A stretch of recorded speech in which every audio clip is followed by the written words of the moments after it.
দর্শকের জন্য শুধু ফুটবলটা খেলাই না, আনন্দের জায়গা না, এখানে একটা বড় একটা বিজনেসের ইস্যু। সেই জায়গায় যদি আপনি হিসাব করেন, আপনি যদি রোনালদোর পেনাল্টির ম্যাচটা বলেন, আপনি রোনালদোর ভক্ত, ওই পেনাল্টিটা নিয়ে অনেক কন্ট্রোভার্সি ছিল তো, সেটাও যদি আপনি 50-50 ধরেন তাহলে রোনালদোর পক্ষে গেছে এক। তারপরে man of the match Ronaldo, মানে যেটা পেনাল্টি হয় সেটা তো দলীয়ভাবে পেনাল্টি হয়, কিন্তু পরে যে নেমে ব্রুনো গোলটা করলো, সম্ভবত ব্রুনো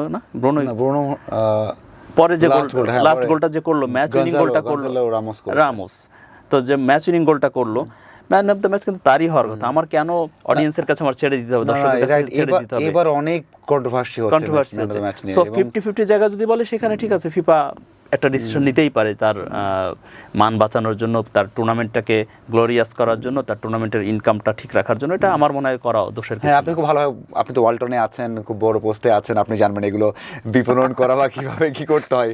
মানে আপনি হলে তো চাইতেন যে বড় টিম থাক। হ্যাঁ, ডেফিনেটলি, অবশ্যই আমরা তো চাইবই যে ম্যাচটা রং থাকুক, হ্যাঁ, বা টুর্নামেন্টের রং থাকুক, যাতে করে স্পন্সররা সুবিধাটা পাক। বাট